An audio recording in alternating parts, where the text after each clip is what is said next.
Welcome வணக்கம் எல்லாருக்குமே. So இன்றைக்கி நம்ம பார்க்க போகிற topic union state and union territories. சரியா? இந்தியன் பாலிட்டியில் ரொம்ப இம்பார்ட்டண்ட்டான ஒரு டாபிக். இந்த கிராஷ் கோர்ஸ் மட்டும் போதுமா அப்படின்னு கேட்குறவங்களுக்கு கண்டிப்பாக கிடையாது. இது மட்டும் போதுமானது கிடையாது. சரியா? இது ஒரு கிராஷ் கோர்ஸ் ரிவிஷன் மெட்டீரியல். ஓகேவா? இது உங்களுக்கு ரிவிஷனுக்கு ரொம்ப ஹெல்ப்ஃபுல்லாக இருக்கும். ஆல்ரெடி படிச்சிருந்தீங்கன்னா, இல்லை மேம் புதுசு நம்ம இப்போ தான் ஸ்டார்ட் பண்ணுறோம், இப்போ தான் எக்ஸாம் பற்றி தெரியும், இப்போ தான் ப்ரிப்பரேஷன் ஸ்டார்ட் பண்ணுறேன் அப்படின்னா அந்த ஸ்டூடெண்ட்ஸ்க்கும் இது ரொம்ப யூஸ்ஃபுல்லாக இருக்கும். ஏன்னா சூப்பர்ஃபிஷியலாக உங்களுக்கு ஒரு ஐடியா கொடுக்கும் பாலிட்டியில் என்னென்ன படிக்கணும் அப்படின்னு சொல்லி. ஓகேவா? ஸோ சீக்கிரமாக டைம் வேஸ்ட் பண்ணாமல் கிளாஸ் ஸ்டார்ட் பண்ணலாம். First point, India is a union of states. இது ஆர்டிகல் 1 ஆஃப் தி இந்தியன் கான்ஸ்டியூஷனில் இருக்குது. இந்தியா ஒரு மாநிலங்களின் ஒன்றியமை, that is union of all the states together. சரியா? எல்லா ஸ்டேட்ஸும் சேர்ந்தது தான் இந்தியா அப்படின்னு சொல்கிறாங்க. இப்போ நான் என்ன சொல்வேன், என்னோட 5 விரலும் சேர்ந்தது தான் என்னோட கை அப்படின்னு சொல்வேன் இல்லையா? என்னோட இண்டெக்ஸ் ஃபிங்கர் மட்டும் என்னோட கைன்னு சொல்ல முடியுமா? ஓகேவா? அதே மாதிரி தான் இந்தியா அப்படின்னா எல்லா ஸ்டேட்டும் சேர்ந்தாதான், எல்லா மாநிலங்களும் சேர்ந்தாதான் இந்தியா அப்படின்னு ஆர்டிக்கல் 1 ஆஃப் இந்தியன் கான்ஸ்டிடியூஷன் சொல்கிறது. ஓகே, சொல்கிறது. ஓகேவா? அதான் first point. 1 second. Second point பார்த்தீங்கன்னா, union includes states, union territories and any acquired territories. That is யூனியன்னா என்னன்னு சொன்ன, எல்லா ஸ்டேட்ஸும், எல்லா மாநிலங்களும், எல்லா யூனியன் டெரிட்டரிஸும், எல்லா அக்வயர்ட் டெரிட்டரிஸ் எல்லாமே சேர்ந்தது தான் யூனியன் அப்படின்னு சொல்கிறாங்க. ஓகேவா? தேர்ட் பாயிண்ட் பார்த்தீங்கன்னா, states have their own government, union territories are administered by president. ஓகேவா? ஸோ ஸ்டேட்ஸ்க்கு என்ன இருக்குது, நம்ம ஸ்டேட்டுக்கு ஒரு கவர்மெண்ட் இருக்குது இல்லையா? நம்ம எலெக்ஷன் பண்ணுறோம், சீஃப் மினிஸ்டர் இருக்காங்க, கவுன்சில் ஆஃப் மினிஸ்டர்ஸ்லாம் இருக்காங்க. ஸோ ஒரு ஸ்டேட்டுக்கு அவங்களோட ஓன் கவர்மெண்ட் இருக்கும். அதே மாதிரி யூனியன் டெரிட்டரிஸ்க்கும் ஒரு சில யூனியன் டெரிட்டரிஸ்க்கு லெஜிஸ்லேஷன் இருக்குது. தட் இஸ் ஓட் பண்ணுவாங்க, சட்டசபை இருக்குது, எல்லாமே இருக்குது. பட் அவங்க யூனியன் டெரிட்டரி. ஓகேவா? ஒரு சில யூனியன் டெரிட்டரிக்கு அதுவுமே கிடையாது, பிரசிடென்ட் தான் அவங்கள அட்மினிஸ்டர்ட் பண்ணுவாங்க. ஸோ காமனாக பார்த்தீங்கன்னா union territories are administered by president. சரியா?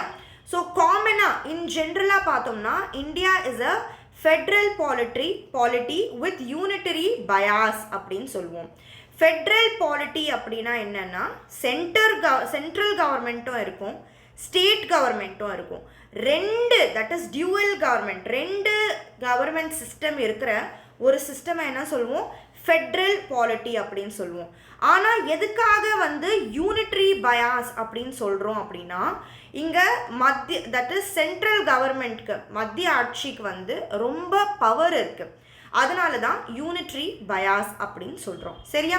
Federal polity with unitary bias. இந்த யூனிட்டரி பயாஸ் இன்னொரு வார்த்தையில் நம்ம என்ன சொல்லலாம்னா, ஃபெட்ரலாக இருந்தாலும் நம்ம என்னது, ஒரு கம்ப்ளீட் யூனியன். ஓகேவா? ஒரு இடத்துல எல்லாருமே காமனாக இருக்கும்.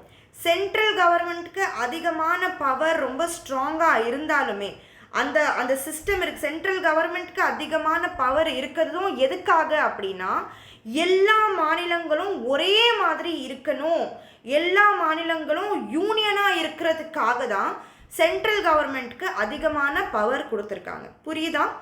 தென் division of powers, union list, state list, concurrent list அப்படின்னு சொல்லிட்டு, ஓகேவா, அதிகார பிரிவு நடந்திருக்கு. ஓகேவா?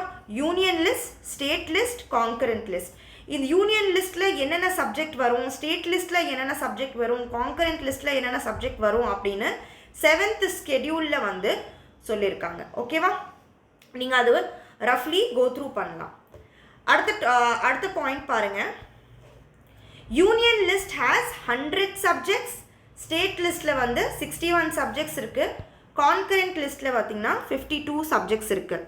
ஸோ இந்த சப்ஜெக்ட்ஸ்னால் என்ன மேம் அப்படின்னு கேட்கலாம். இந்த 100 சப்ஜெக்ட்ஸ்னால் ஒவ்வொரு என்ன சொல்கிறது டிபார்ட்மெண்ட்டு அப்படின்னு சொல்லலாம். So finance department, health care department, police department, இதெல்லாம் யாருக்கு கீழே வராங்க அப்படின்னா சப்ஜெக்ட்ஸ். சரியா? ஸோ அந்த மாதிரி union list central government take care பண்ணிக்கக்கூடிய 100 சப்ஜெக்ட் இருக்குது. ஸ்டேட் கவர்மெண்ட் டேக் கேர் பண்ணுற மாதிரி 61 சப்ஜெக்ட்ஸ் இருக்குது. கான்கரண்ட் லிஸ்ட்னா 2 பேருமே இந்த சப்ஜெக்ட்ஸ் மேலே என்ன பண்ணலாம், சட்டத்தை கொண்டு வரலாம். ஓகேவா? அதுதான் கான்கரண்ட் லிஸ்ட் அப்படின்னு சொல்லுவோம். Parliament has residuary powers, that is article 242 தான் வந்து பார்லிமெண்ட்டுக்கு இந்த ரெசிடியூரி பவர் கொடுக்குது. இந்த ரெசிடியூரி பவர் அப்படின்னா என்னன்னா, கான்ஸ்டிடியூஷனில் லிஸ்ட்டில் இல்லாத சப்ஜெக்ட்ஸ்க்கும் வந்து ஃபார் எக்ஸாம்பிள் ஒரு சில சப்ஜெக்ட் ஒரு சில மேட்ரு வந்து கான்ஸ்டிடியூஷனில் இல்லை, ஆனாலுமே தட் இஸ் பார்லிமெண்ட் வந்து அது மேலே ரூல்ஸ் தட் இஸ் சட்டங்கள் கொண்டு வரலாம் அப்படின்னு ரெசிடியூரி பவர்னா அதுதான். சரியா? பார்லிமெண்ட்டுக்கு ரெசிடியூரி பவர் இருக்குது. ரெசிடியூரி பவர்னா கான்ஸ்டிடியூஷனில் இல்லாத சப்ஜெக்ட்ஸ் மேலே அவங்க என்ன பண்ணலாம், அவங்க சட்டத்தை கொண்டு வரலாம், லாஸை கொண்டு வரலாம். ஓகேவா? In case of conflict between union and state law, union prevails. இப்போது யூனியன் தட் இஸ் சென்ட்ரல் கவர்மெண்ட்க்கும் ஸ்டேட் கவர்மெண்ட்க்கும் நடுவில் ஏதாவது சண்டை வந்தது அப்படின்னா, கான்ஃப்ளிக்ட் இருந்தது அப்படின்னா, யார் ஜெயிப்பா, யாரோட டெசிஷன் ஜெயிக்கும் அப்படின்னா, இந்த இந்த கன்சர்னில் நிறைய வந்து கேசஸ் வந்திருக்கு. பட் யாரோட லா ப்ரிவேல் ஆகும், யாரோட சட்டம் வந்து யாரோட சட்டம் ஃபிக்ஸ் ஆகும் அப்படின்னு பார்த்தீங்கன்னா, யூனியன் ப்ரிவேல்ஸ். யூனியன் கவர்மெண்ட்க்கு தான் வந்து அதிகமான ப்ரியாரிட்டி கிடைக்கும். சரியா? அடுத்தது parliament can change state boundaries. For example நம்ம தமிழ்நாடு பவுண்ட்ரி இருக்கு இல்லையா? ஸோ தமிழ்நாடு இது இந்தந்த ஸ்டேட்ஸில் இந்தந்த என்ன சொல்கிறது இந்தந்த டிஸ்ட்ரிக்ட் தான் தமிழ்நாடுக்குள்ளே வருது, ஒரு சில டிஸ்ட்ரிக்ட் தமிழ்நாடுக்குள்ளே வரல அப்படின்னு சொல்லி பவுண்ட்ரி செட் பண்ணுற அத்தாரிட்டி யாருக்கு இருக்குது? பார்லிமெண்ட்க்கு இருக்குது. ஸோ இன்னைக்கு வந்து நம்ம தமிழ்நாடுக்கும் கேரளாக்கும் இதுதான் பவுண்ட்ரி அப்படின்னு சொல்கிறோம் இல்லையா? அது வந்து மாற்றலாம், பார்லிமெண்ட்டால் அதை மாற்ற முடியும் அப்படின்னு சொல்கிறாங்க. ஓகேவா? அந்த பவர் எந்த ஆர்டிக்கல் கொடுக்குது? Article 3 of the Indian constitution அந்த பவர் கொடுக்குது. அடுத்தது federal structure in India is indestructible union, destructible states. Indestructible union அப்படின்னா நம்ம இந்தியானா என்னது, எல்லா மாநிலங்களும் சேர்ந்தது தான் இந்தியா அப்படின்னு சொல்கிறோம். ஸோ நம்ம எல்லாம் சேர்ந்து இருந்தால் நம்ம யூனியன் வந்துட்டு என்ன பண்ண முடியாது, அழிக்க முடியாது. நம்ம யூனியனை அழிக்க முடியாது. பட் ஸ்டேட்ஸை வந்து என்ன பண்ணலாம், மாற்றலாம். ஃபார் எக்ஸாம்பிள் முதல்ல ஆந்திர பிரதேஷ்னு வந்து தெலுங்கானா ஆந்திர பிரதேஷ் ரெண்டுமே சேர்ந்து ஆந்திர பிரதேஷாக இருந்தாங்க. பட் அதுக்கப்புறம் என்ன ஆச்சு, தெலுங்கானா தனியாக வெளியே வந்துருச்சு இல்லையா? ஸோ அது என்ன ஆயிடுச்சு, மாற்றிட்டோம். ஓகே, பவுண்ட்ரிஸை மாற்றிட்டோம், 2 ஸ்டேட்டாக நம்ம என்ன பண்ணிட்டோம், பிரிச்சிட்டோம் அதை. ஸோ ஸ்டேட்ஸ் வந்து அவங்களுக்குள்ள பிரித்து இருக்கலாம், டிஸ்ட்ரக்டிபிளாக இருக்கலாம். பட் யூனியன் அப்படின்னு சொன்னால் எல்லா ஸ்டேட்ஸுமே சேர்ந்தது தான் யூனியன் அப்படின்னு சொல்கிறாங்க. ஓகேவா? ஸோ இந்தியாவோட ஃபெட்ரல் ஸ்ட்ரக்சரோட கீ பாயிண்ட்டே என்ன அப்படின்னு பார்த்தீங்கன்னா, யூனியன் அப்படின்னு பேசும்போது நம்ம என்னது, இன்டிஸ்ட்ரக்டிபிள், நம்மளை அழிக்க முடியாது. இந்தியா அப்படின்னு பேசிக்காக நம்ம பேசினோம்னா, நம்ம வந்து இந்தியன் அப்படின்னு சொன்னால் மத்திய பிரதேஷில் இருக்கிறவனை தான் இந்தியன் சொல்கிறோமா, பாம்பேயில் இருக்கிறவனை தான் இந்தியன் சொல்கிறோமா, தமிழ்நாடுல இருக்கிறவனை தான் இந்தியன் சொல்கிறோமா? கிடையாது.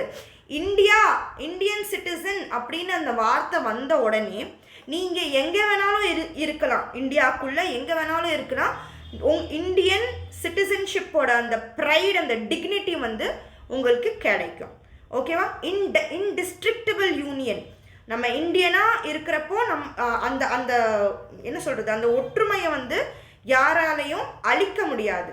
பட் நம்ம வந்து நம்மளோட ஸ்டேட் லெவல் பகுதிகளில் வந்து நம்மளோட ஸ்டேட்டை வந்து பிரிச்சுக்கலாம்.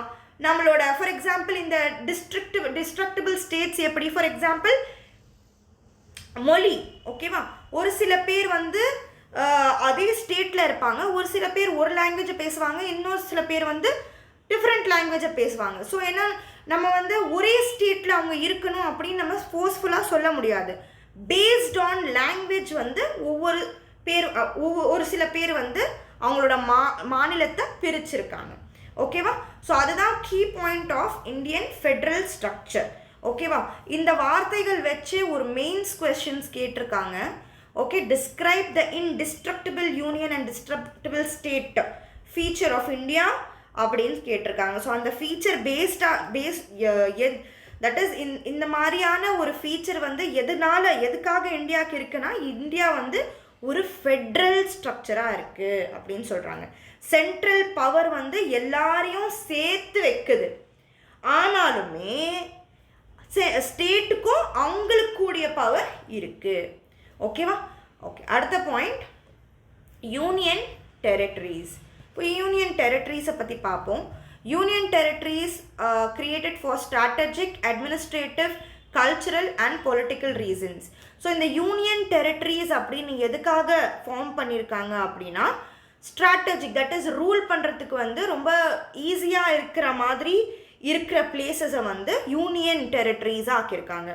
அட்மினிஸ்ட்ரேஷன் பர்பஸஸ்க்காக, கல்ச்சர் வந்து அந்த ஒரு பர்டிகுலர் ரீஜனில் வந்து கல்ச்சர் டிஃப்ரெண்ட்டாக இருக்கும். ஸோ அந்த கல்ச்சருக்கு பேஸ்ட் பண்ணி அட்மினிஸ்ட்ரேஷன் நடக்கணும், அதனால யூனியன் டெரிட்டரிஸை தனியாக பிரிச்சிருக்காங்க. பொலிட்டிக்கல் ரீசன்ஸ்னாலையும் யூனியன் டெரிட்டரிஸை க்ரியேட் பண்ணியிருக்காங்க, சரியா. இனிஷியலி இந்தியாவில் வந்து part A, B, C, D states தான் இருந்தது, ஓகேவா. அதுக்கப்புறம் இந்த ஸ்டேட்ஸ் வந்துட்டு பார்ட் ஏக்கு கீழே ஒரு சில ஸ்டேட்ஸ், பார்ட் பிக்கு கீழே, பார்ட் சிக்கு கீழே, பார்ட் டிக்கு கீழே இருந்தது. அதுக்கப்புறமா கொஞ்சம் கொஞ்சமாக அதை என்ன பண்ணிட்டாங்கன்னா ரீஆர்கனைஸ் பண்ணாங்க. பேசிக்காக வந்து ஸ்டேட்ஸ் வந்து ரீஆர்கனைஸ் அரேஞ்ச் பண்ண ரீசன் என்ன அப்படின்னு பார்த்தீங்கன்னா, ஃபஸ்ட்டு ரீசன் லாங்குவேஜாக இருந்தது, ஓகே. மொழி பேசிஸில், லாங்குவேஜோட பேஸில் தான் பிரித்தாங்க ஸ்டேட்ஸை, ஓகே. அடுத்த point, union territories directly administered by president through lieutenant governor and administrator. So union territory யார் அட்மினிஸ்ட்ரேட் பண்ணுறா, பிரசிடென்ட் பண்ணுறாங்க. யார் மூலியமாக பண்ணுறாங்க, லெஃப்டினன்ட் கவர்னர் ஆர் அட்மினிஸ்ட்ரேட்டர் மூலியமாக பண்ணுறாங்க, சரியா. அடுத்தது டெல்லி, புதுச்சேரி, ஜம்மு அண்ட் காஷ்மீருக்கு வந்து சட்டமன்றம் இருக்குது, லெஜிஸ்லேச்சர்ஸ் இருக்கிற யூனியன் டெரிட்டரிஸ், ஓகேவா. அடுத்த point, other union territories like Andaman and Nicobar, Lakshadweep, Dadra and Nagar Haveli, Daman and Diu, Ladakh, Chandigarh, இவங்க எல்லாமே வந்துட்டு யூனியன் டெரிட்டரிஸ். பட் இவங்களில் வந்து சட்டமன்றம் கிடையாது, சரியா. ஓகே, அடுத்தது Jammu and Kashmir reorganized into Union Territories of Jammu and Kashmir and Ladakh பிரிச்சிருக்காங்க 2019ல. டெல்லியை வந்து நேஷ்னல் கேபிட்டல் டெரிட்டரி அப்படின்னு சொல்லுவோம். 1991ல் ஆர்டிக்கல் 239AA பேஸ்டில் டெல்லியை என்ன சொல்லுவோம், NCT அப்படின்னு சொல்லுவோம், ஓகே. NCR, NCT, ஓகேவா. அதுக்கப்புறம் Union territories with legislature have chief minister and council of ministers, ஓகேவா. யூனியன் டெரிட்டரிஸில் வந்து சட்டமன்றம் இருக்கிற யூனியன் டெரிட்டரிஸில் சீஃப் மினிஸ்டரும் இருப்பார், கவுன்சில் ஆஃப் மினிஸ்டர்ஸும் இருப்பாங்க, ஓகேவா. முதலமைச்சரும் இருப்பாங்க, அமைச்சர்கள்லாம் இருப்பாங்க. Parliament has power over both states and union territories. So பாராளுமன்றம், தட் இஸ் பார்லிமெண்ட்டுக்கு ஸ்டேட்ஸ் மேலேயும் பவர் இருக்குது, யூனியன் டெரிட்டரிஸ் மேலேயும் பவர் இருக்குது. அடுத்த point, president can legislate for union territories by regulation. So union டெரிட்டரிஸில் ஏதாவது ஒரு சட்டம் கொண்டு வரணும் அப்படின்னா அது யார் நடத்துவா, பிரசிடென்ட் தான் நடத்துவார், சரியா. ஓகே, அடுத்தது union and state relation. So central கவர்மெண்ட்க்கும் ஸ்டேட் கவர்மெண்ட்க்கும் எந்த மாதிரியான உறவுகள் இருக்குது, எந்த மாதிரியான ரிலேஷன்ஸ் இருக்குது அப்படின்னு சொல்கிறோம். ஸோ 3 types ஆஃப் ரிலேஷன்ஸ் இருக்குது, legislative, administrative and financial relation. ஓகேவா? ஸோ இந்த மூணுமே வந்து 3 லிஸ்ட்டாக பிரிச்சிருக்காங்க. யூனியன் லிஸ்ட்டுக்குள்ளே பார்லிமெண்ட்டுக்கு தான் வந்து எக்ஸ்க்ளூசிவ் பவர் இருக்கும். ஓகேவா? ஸ்டேட் லிஸ்ட் சப்ஜெக்ட்ஸில் வந்து ஸ்டேட் கவர்மெண்ட்டுக்கு தான் எக்ஸ்க்ளூசிவ் பவர் இருக்கும். அன்லெஸ் நேஷ்னல் எமர்ஜென்சின்னு ஒரு கண்டிஷன் வந்துச்சு அப்படின்னா இந்த ஸ்டேட் லிஸ்ட்டில் இருக்கிற சப்ஜெக்ட்ஸ்க்கும் பவர் யார்கிட்ட போயிடும்? யூனியன் கவர்மெண்ட் மேலே போயிடும். சரியா? அடுத்தது கான்கரண்ட் லிஸ்ட்டில் வந்து 2 பேருமே வந்து சட்டத்தை கொண்டு வரலாம். போத் கேன் லெஜிஸ்லேட்னா என்னது? சட்டம் கொண்டு வருது. ஆனால் ஏதாவது ஒரு கான்ஃப்ளிக்ட், ஏதாவது ஒரு சண்டைன்னு வந்துருச்சுன்னா யூனியன் கவர்மெண்ட் தான் ப்ரிவெயில் பண்ணும். யூனியன் கவர்மெண்ட், சென்ட்ரல் கவர்மெண்ட்டோட சட்டம் தான் வந்து ப்ரிவெயில் ஆகும், ஃபிக்ஸ்ட் ஆகும். புரியுதா? சரி, அடுத்தது during emergencies parliament can legislate on state subjects. நான் இதுக்கு முன்னாடி சொன்ன மாதிரி parliament, that is central government வந்துட்டு ஸ்டேட் சப்ஜெக்ட்ஸ் மேலேயும் சட்டத்தை உருவாக்கலாம். ஓகேவா? Union can give direction to states. Okay, மற்ற நேரத்தில் யூனியன் வந்துட்டு சென்ட்ரல் கவர்மெண்ட் வந்து ஸ்டேட் கவர்மெண்ட்டுக்கு ஐடியா கொடுக்கலாம், டைரக்ஷன் கொடுக்கலாம். எந்த ஆர்டிக்கலுக்கு அடிப்படையில்னு பார்த்தீங்கன்னா ஆர்டிக்கல் 256க்கு அடிப்படையில் யாரோட அட்வைஸ் வந்து ஸ்டேட் கவர்மெண்ட் கேட்கலாம்? யூனியன் கவர்மெண்ட்டோட அட்வைஸ் வந்து ஸ்டேட் கவர்மெண்ட் கேட்கணும். சரியா? இந்த ஆர்டிக்கல் எல்லாமே மெமரைஸ் பண்ணணுமா அப்படின்னு கேட்டால் கண்டிப்பாக பண்ணணும், 100% பண்ணணும். ஓகேவா? ஸோ அடுத்த point, governor acts as unions agent இன் ஸ்டேட்ஸ். ஓகேவா? ஸோ கவர்னர் ஆக்சுவலி யாருன்னா யூனியன், தட் இஸ் சென்ட்ரல் கவர்மெண்ட்டோட ஒரு ஏஜென்ட். ஸ்டேட்குள்ளே இருக்கிற சென்ட்ரல் கவர்மெண்ட்டோட ஏஜென்ட் மாதிரி தான் கவர்னர். சரியா? Inter state disputes settled by supreme court. எந்த ஆர்டிக்கலுக்கு அடிப்படையில்? ஆர்டிக்கல் 131க்கு அடிப்படையில் இன்டர் ஸ்டேட் டிஸ்பியூட், ஒரு 2 ஸ்டேட்டுக்கு நடுவில் ஏதாவது ஒரு கான்ஃப்ளிக்ட், சண்டை நடந்ததுன்னா சுப்ரீம் கோர்ட் தான் அதை வந்து தீர்மானிக்கும். ஓகேவா? ஃபினான்ஸ் கமிஷன் என்ன சொல்கிறாங்க அப்படின்னா, ஃபினான்ஸ் கமிஷன் ரெக்கமெண்ட் பண்ணுறாங்க ரெவென்யூ வந்து ஷேர் பண்ணணும். யூனியன் கவர்மெண்ட் ஸ்டேட் கவர்மெண்ட் கூட ரெவென்யூனா என்னது? பட்ஜெட், காசு. ஓகேவா? ரெவென்யூ வந்து ஷேர் பண்ணிக்கணும் அப்படின்னு சொல்கிறாங்க. ஸ்டேட் பார்த்தீங்கன்னா depend on union for aids in grants in எய்ட்னா ஏதாவது ஒரு எமர்ஜென்சியான சிச்சுவேஷன் வந்து ஸ்டேட் கவர்மெண்ட்க்கு வந்துருச்சு, ஏதாவது ஒரு மாநிலத்தில் வந்துருச்சு அப்படின்னா சென்ட்ரல் கவர்மெண்ட் வந்து ஃபண்ட்ஸ் கொடுத்து ஹெல்ப் பண்ணுறது, அதுதான் கிராண்ட் இன் எய்ட் அப்படின்னு சொல்கிறது. சரியா? ஸோ இதெல்லாம் வந்து ரஃப்லி சூப்பர்ஃபிஷியலாக important points between union and ஸ்டேட்டுக்கும் நடுவில் இருக்கிற ரிலேஷனை வந்து எம்ஃபசைஸ் பண்ணுற ஒரு சில பாயிண்ட்ஸ். சரியா? ஓகே, அடுத்தது பார்த்தீங்கன்னா ஃபெட்ரல் ஃபீச்சர். இப்போ தான் நம்ம நிறைய பேசணும் ஃபெட்ரல் ஃபீச்சர்ஸை பற்றி. ஃபெட்ரலிசம் அப்படின்னா என்னது? டியூவல் கவர்மெண்ட், 2 கவர்மெண்ட் இருக்கிறது தான் ஃபெட்ரலிசம் அப்படின்னு சொல்லுவோம். ஓகேவா? தட் இஸ் சென்ட்ரல் கவர்மெண்ட்டும் இருக்குது, ஸ்டேட் கவர்மெண்ட்டும் இருக்குது அப்படின்னா அந்த சிஸ்டம் என்ன சிஸ்டம் சொல்லுவோம்? ஃபெட்ரல் சிஸ்டம் அப்படின்னு சொல்லுவோம். சரியா? இப்போது நம்ம இந்தியா வந்து ஃபெட்ரல் சிஸ்டம்,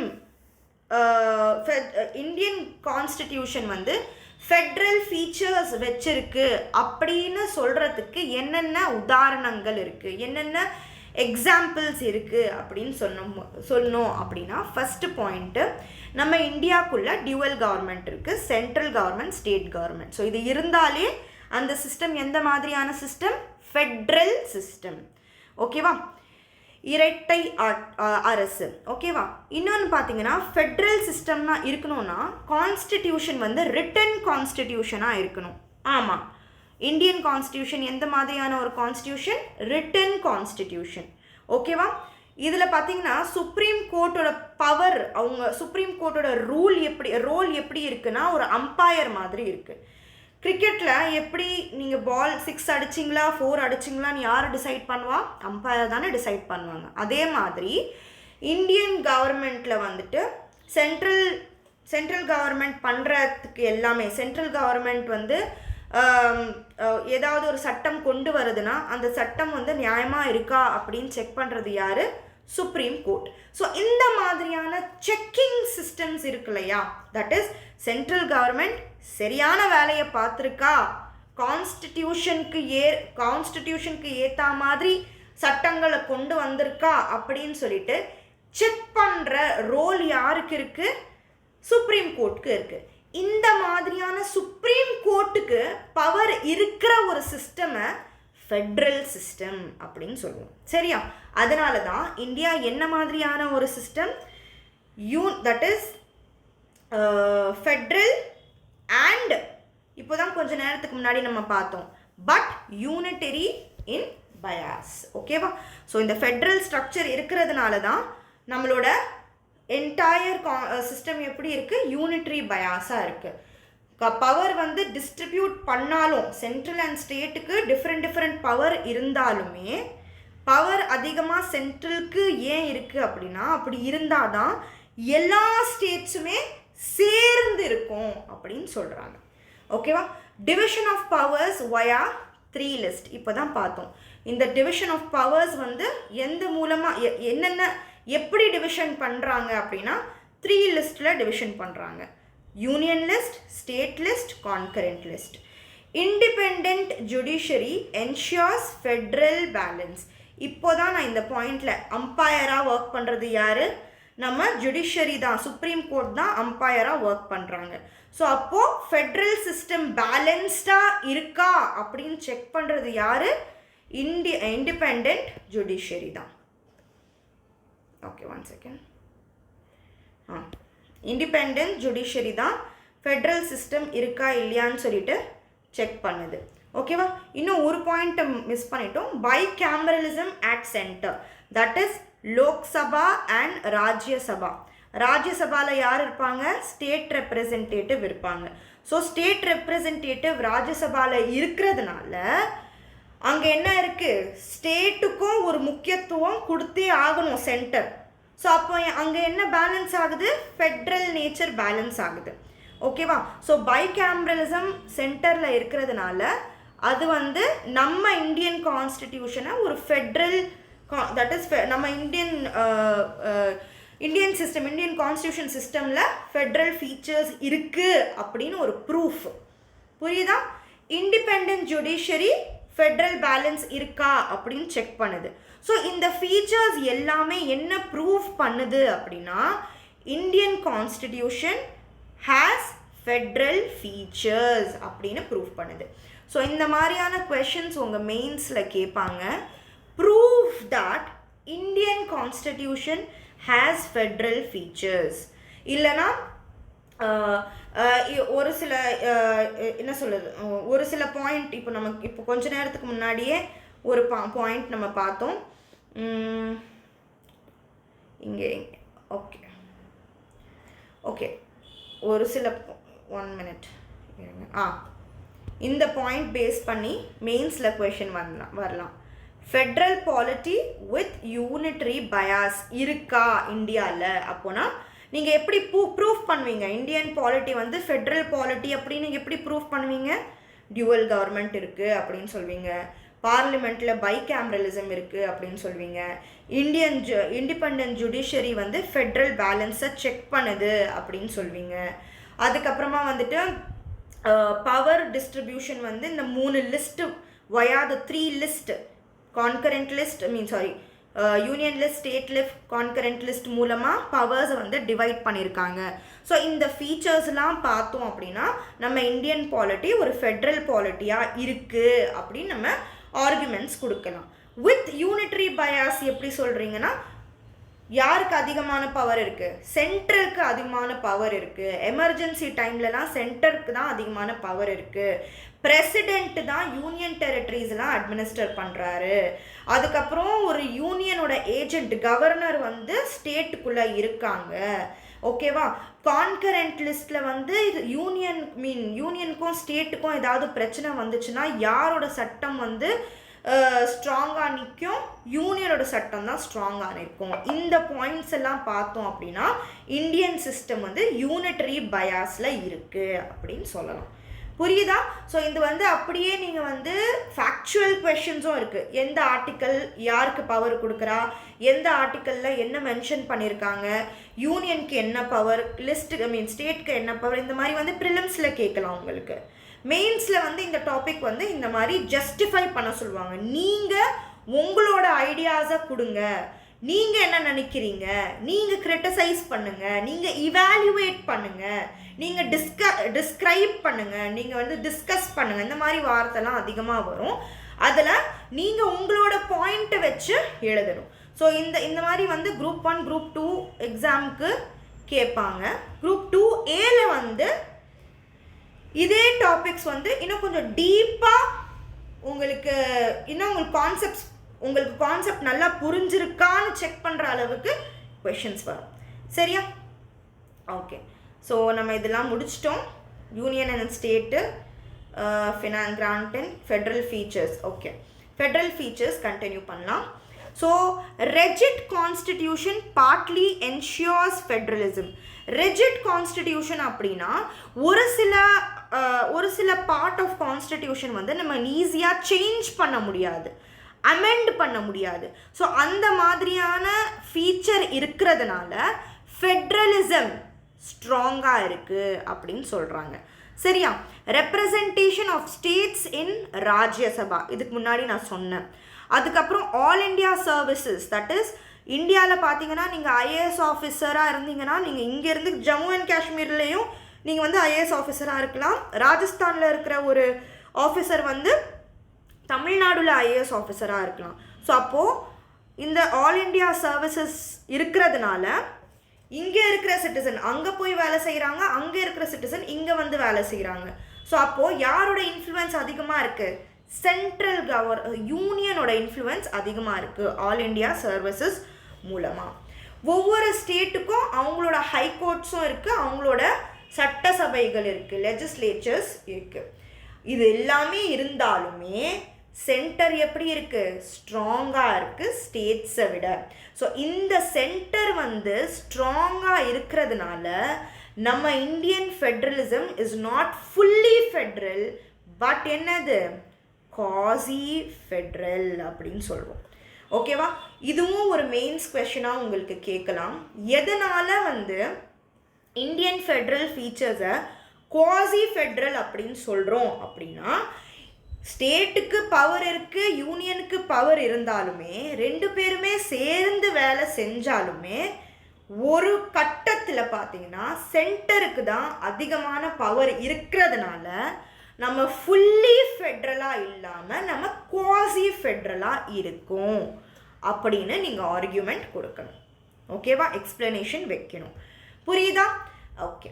ஸோ அடுத்த பாயிண்ட் பார்த்தீங்கன்னா, ஓகே, ஒஃபிஷியலி இந்தியாவை என்னன்னு சொல்லுவோம்? யூனியன் ஆஃப் இந்தியா அப்படின்னு சொல்லுவோம். இது எதுக்காகனா நம்மளோட யூனிட்டி, ஒற்றுமையை வந்து ஃபோக்கஸ் பண்ணுறதுக்காக, ஒற்றுமையை ஸ்ட்ரெஸ் பண்ணுறதுக்காக இந்தியா வந்து என்னன்னு சொல்லுவோம்? Union of India. அப்படின்னா என்னது? எல்லா நாடும் சேர்ந்தாதான் இந்தியா அப்படின்னு சொல்கிறோம். India's federalism is described as holding together. So இந்தியாவுக்கு இருக்கிற இந்த ஃபெட்ரலிசம்னால தான் இந்தியா என்ன பண்ணியிருக்கு? எல்லா மாநிலங்களையும் அப்படியே கட்டி பிடிச்சிருக்கு, ஹோல்டிங் டுகெதராக இருக்குது. ஓகேவா?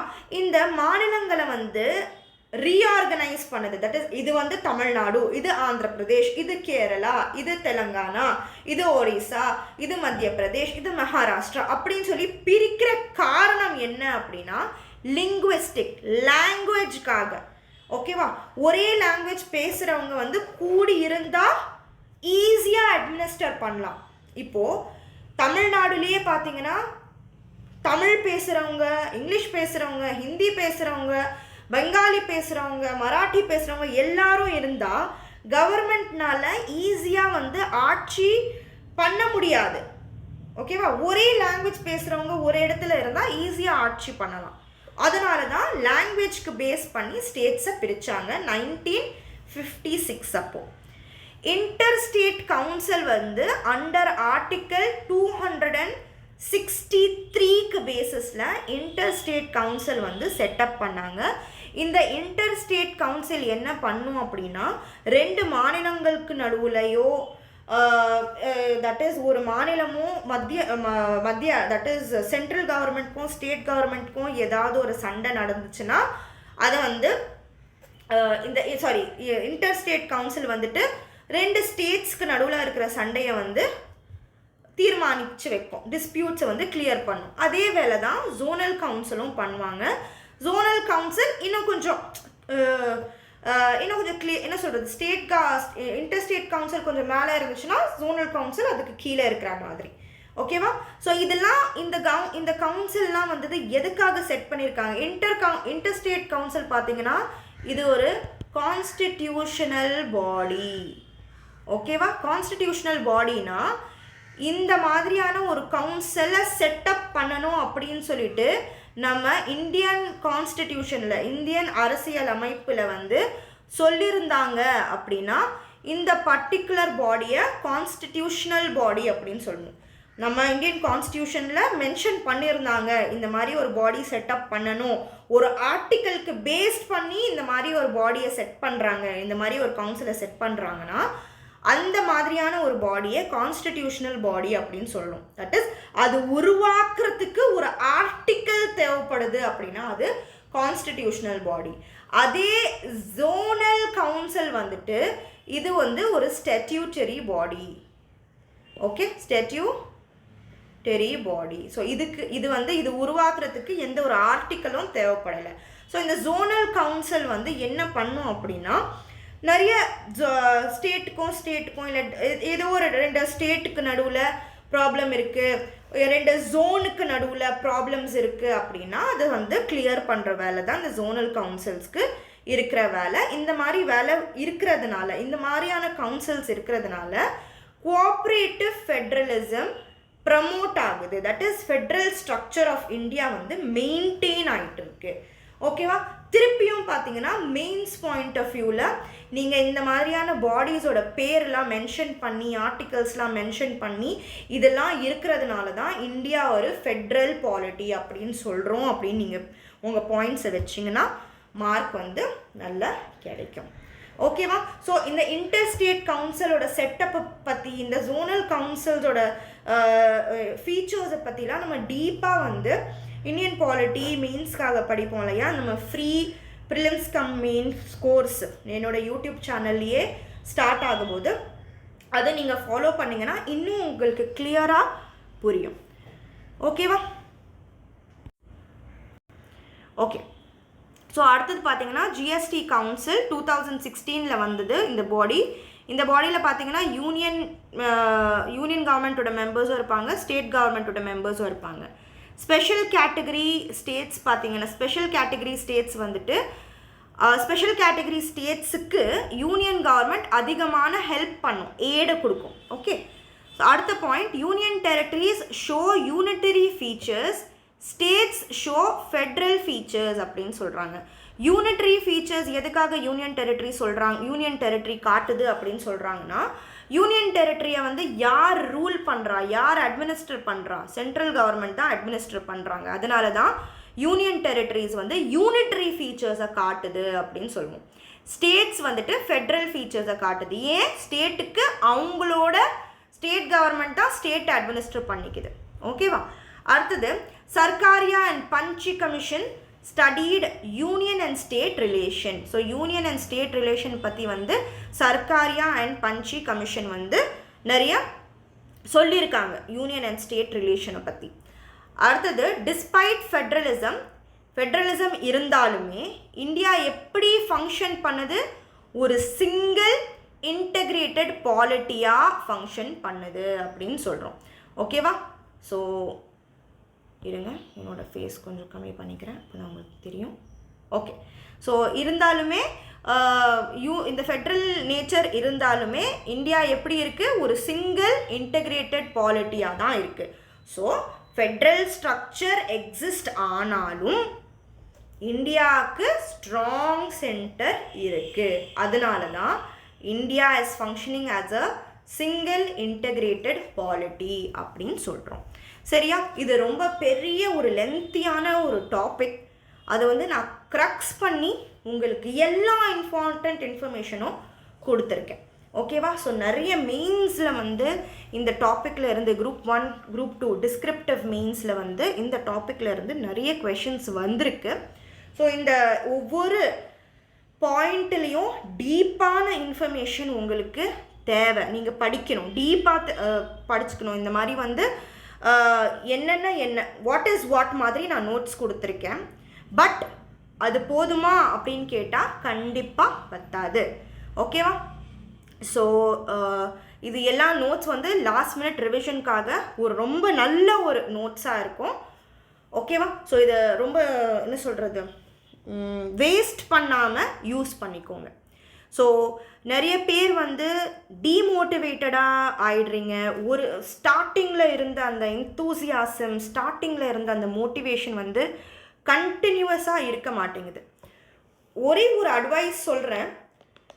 உங்களுக்கு வந்து மோட்டிவேஷன் கொடுத்தாதான் நான் வந்து டெய்லி படிக்கிறேன், எனக்கு யாராவது பின்னாடி புஷ் பண்ணிகிட்டே இருக்கணும், அப்போ தான் என்னால் படிக்க முடியுது அப்படின்னா நீங்கள் இந்த கவர்மெண்ட் எக்ஸாம் ஓட ஐடியாவை ட்ராப் பண்ணிடுங்க.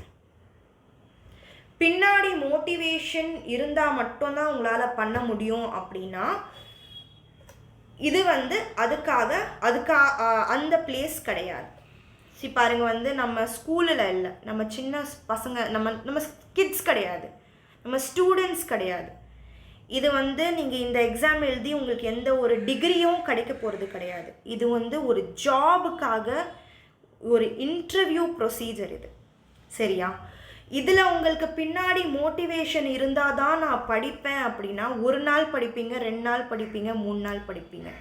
எஸ்பெஷலி குரூப் 1 குரூப் 2 ஆஸ்பிரண்ட்ஸ்க்கு சொல்கிறேன், நீங்கள் நீங்கள் கோலாக வச்சுருக்கிற ஜாப் வந்து ஈஸியான ஜாப் கிடையாது. ஒரு டிசி, டிஎஸ்பி, தாசில்தாரோட ஜாப் வந்துட்டு ஈஸியான ஒரு ஜாப் கிடையாது. ரொம்ப ரொம்ப ஒரு ப்ரிவிலேஜான ஜாப். எஸ்பெஷலி விமென்ஸ்க்கு சொல்கிறேன். எஸ்பெஷலி நம்ம இருக்கிற கம்யூனிட்டியில், நம்ம இருக்கிற சொசைட்டியில் வந்து எஸ்பெஷலி விமென்ஸ்க்கு ஒரு பொண்ணுக்கு அங்கே ரெஸ்பெக்ட் கிடைக்கணும் அப்படின்னா நீங்கள் என்ன பண்ணுறீங்களோ அதுக்கேற்ற மாதிரி உங்களுக்கு ரெஸ்பெக்ட் கிடைக்கும். இமேஜின் பண்ணி பாருங்கள், நீங்கள் ஒரு டிசியாக போகிறீங்க அப்படின்னா உங்கள் ஃபேமிலியில் எவ்வளோ ரெஸ்பெக்ட் உங்களுக்கு கிடைக்கும்.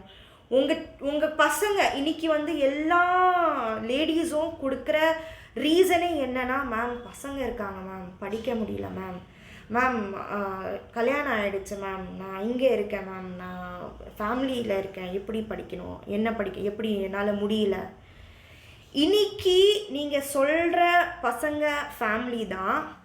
இன்னைக்கு நீங்கள் கொஞ்சம் சாக்ரிஃபைஸ் பண்ணி படிச்சிட்டிங்கன்னா நீங்கள் வாங்குகிற வேலையினால உங்கள் ஃபேமிலிக்கு தான் ப்ரவுட், உங்கள் பசங்களுக்கு தான் ப்ரவுட். நினச்சி பாருங்கள், உங்கள் பசங்க வந்து எங்கள் அம்மா ஒரு டிசி அப்படின்னா அவங்களுக்கு எவ்வளோ ப்ரைடாக இருக்கும், அவங்க எவ்வளோ ஹாப்பியாக இருப்பாங்க. நீங்கள் வந்து அவங்கள அவாய்ட் பண்ணது அவங்க நினைப்பாங்களா, இல்லை எங்கள் அம்மா வந்து இவ்வளோ பெரிய போஸ்ட்டில் இருக்காங்கன்னு அந்த சந்தோஷத்தில் இருப்பாங்களா? ஓகேவா? ஸோ கட்டாயமாக ரொம்ப ரொம்ப ஒரு டிஃபிகல்ட்டான டாஸ்க் தான், எல்லாருக்கும் டிஃபிகல்ட்டாக தான் இருக்கும். நான் இது வந்து விமென்ஸ்க்கு ஸ்பெஷலாக ஏன் சொல்கிறேன்னா, அது என்னோட கேட்டகரி, எனக்கு ஈஸியாக புரிஞ்சிக்க முடியும். எவ்ரி பர்சன் யார் இந்த எக்ஸாம் அட்டன் பண்ணுறீங்களோ எல்லாருக்கும் கஷ்டமாக தான் இருக்கும். மென்னு பார்த்தீங்கன்னா காலேஜ் போயிட்டுருப்பீங்க, ஜாப் பார்த்துட்ருப்பீங்க, ஃபினான்ஷியல் ப்ரெஷர் இருக்கும், டென்ஷன் இருக்கும், ரெஸ்பான்சிபிலிட்டிஸ் இருக்கும். நான் அது இல்லைன்னு சொல்லவே இல்லை. விமென்ஸ்க்கு பார்த்தீங்கன்னா உங்களுக்கு குழந்தைங்க, ஃபேமிலி, அப்புறம் சமைக்கணும், வீட்டு வேலை பார்க்கணும், இது பண்ணணும், ஜாபில் இருக்க எல்லாமே இருக்குது. பட் ஒரு விஷயத்தை மைண்டில் வச்சுக்கோங்க, இது படித்ததுக்கு அப்புறமா எனக்கு என்ன கிடைக்கும், அது உங்களோட மைண்டில் இருந்துச்சு அப்படின்னா நீங்கள் எந்த சேலஞ்சுமே வந்து ஓவர் கம் பண்ணிடுவீங்க. ஓகேவா? டெய்லி யாராவது மோட்டிவேட் பண்ணணும்னு நினைக்காதீங்க. செல்ஃப் மோட்டிவேட்டடாக இருந்தால் மட்டும்தான் காம்படிட்டிவ் எக்ஸாம்ஸில் ஜெயிக்க முடியும். ஓகேவா? ஸோ டெய்லி படிங்க, கன்சிஸ்டண்ட்டாக படிங்க. ஒரு ஏதோ ஒரு மோட்டிவேஷன் வீடியோ பார்த்துட்டு ஒரு நாள் உட்கார்ந்து அப்படி 10 மணி நேரம் படித்து அடுத்த 10 நாள் அப்படியே புக்கே எடுக்காமல் இருந்தால் எந்த ஒரு யூஸுமே கிடையாது. எக்ஸாம்பிள், நீங்கள் வாக்கிங்க்கு போகிறீங்க, ஓகேவா? ரொம்ப மோட்டிவேட் ஆகிட்டு நீங்கள் வந்து ஒரு நாள் 1 hour வாக் பண்ணுறீங்க. அதுக்கப்புறம் நீங்கள் 10 நாள் வாக்கே பண்ணல அப்படின்னா உங்கள் உடம்பில் அதோட எந்த பெனிஃபிட்டும் உங்களுக்கு கிடைக்காது. ஓகேவா? அதே நீங்கள் 10 நாள் 10 நிமிஷம் 10 minutes 20 minutes நீங்கள் வாக் பண்ணியிருந்தீங்கனாலும் உங்களுக்கு டிஃப்ரென்ஸ் தெரியும். ஓகேவா? ஒரே நாளில் எல்லாம் பண்ணாலும் டிஃப்ரென்ஸ் தெரியாது. 10 நாளில் ஒன்றுமே பண்ணலனாலும் டிஃப்ரென்ஸ் தெரியாது. I hope you people understand. ஓகேவா? ஸோ ஒரு சில பேர் வந்து என்னோடய வீடியோ பார்க்குறீங்க, மேம் தமிழ் மீடியம் ஸ்டூடெண்ட்ஸ்க்கு கொஞ்சம் கஷ்டமாக இருக்குது மேம் ஃபாலோ பண்ணுறது அப்படின்னு சொன்னால் ஐ அக்ரி. நிஜமாக ஐ அக்ரி, தமிழ் மீடியம் ஸ்டூடெண்ட்ஸ்க்கு கஷ்டமாக இருக்கும்னு. பட் உங்களுக்காக நான் நோட்ஸும் தமிழில் வந்து நான் சொல்கிறது புரியணும்னு சொல்லி நோட்ஸும் தமிழில் கொடுத்துருக்கேன். இன்னும் கொஞ்சம் நீங்கள் வந்து அட்டென்ஷனில் ஃபோக்கஸ்டாக நோட்ஸை கவனிச்சிங்கன்னா நான் சொல்கிறது உங்களுக்கு ஈஸியாக புரியும். என்ன பண்ணுறதுக்கும் வந்து நீங்கள் வந்து ரீசன்ஸ் பார்க்காதீங்க. ஸோ மேமோட வீடியோ ஏன் பார்க்கக்கூடாதுன்னா, மேம் வந்துட்டு தமிழில் சொல்லித்தரலை அப்படின்னு அந்த ரீசனை கொண்டு வராதிங்க. எப்படியாவது நம்ம போர்ஷனை முடிக்கணும். நான் ஃபுல்லாக தமிழில் சொல்லித்தரது தான் கோல் கிடையாது. நீங்கள் படிக்கிறது தான் கோல். நீங்கள் படிக்கிறது தான் முக்கியம். எப்படியாவது நம்மளால் படிச்சிட முடியாதா அப்படின்னு யோசிச்சு டெய்லி படிங்க. 1 hour தான் உங்களால் முடியும்னா அந்த 1 hour டெய்லி கொடுங்க. தயவு செஞ்சு படிங்க. உங்களோட ஜாப் தான் உங்களோட ஸ்டேட்டஸை ப்ரூவ் பண்ணும். இன்னைக்கு யாராவது உங்களை மதிக்கலை அப்படின்னா நீங்கள் எதுவும் சரியாக செய்யலை, அவங்க மனசில் உங்களோட ரெஸ்பெக்ட் இல்லைன்னு, அதெல்லாம் வேறு விஷயம். சரியா? நீங்கள் உங்களோட ஸ்டேட்டஸை 4 பேர் முன்னாடி நீங்கள் வந்து கௌரவமாக இருக்கணும். உங்கள் பேரண்ட்ஸை நீங்கள் ப்ரௌடாக ஃபீல் பண்ண வைக்கணும். நீங்கள் ஏதாவது லைஃப்பில் சாதிக்கணும். ஓகேவா? அப்படின்னு நினச்சிங்கன்னா டெய்லி படிங்க. இது வந்து ஒரு இம்பாசிபிளான டாஸ்கே கிடையாது, பண்ண முடியாத விஷயமே கிடையாது. நம்ம பாடி ரொம்ப பவர்ஃபுல்லான ஒரு பாடி. மைண்ட் வந்து பயங்கர பவர்ஃபுல். இந்த ஏஐ ஒன்றுமே கிடையாது மனுஷனோட மூளைக்கு with regards to our brain. ஓகேவா? நீங்கள் என்ன இன்டென்ஷன் பண்ணுறீங்களோ, நீங்கள் என்ன நினைக்கிறீங்களோ, டீப்பாக என்ன நினைக்கிறீங்களோ நீங்கள் அதுதான் செய்வீங்க. ஸோ நீங்கள் டீப்பாக ஃபீல் பண்ணுங்கள். தட் இஸ், நான் பண்ணுவேன், என்னால் முடியும், நான் பண்ண முடியும், என்னால் அச்சீவ் பண்ண முடியும், என்னால் டெய்லி படிக்க முடியும் அப்படின்னு யோசிச்சு டைம் எடுத்து கொஞ்சமாக பண்ணுங்கள், டெய்லி பண்ணுங்கள். You will definitely reach your goal. All the best.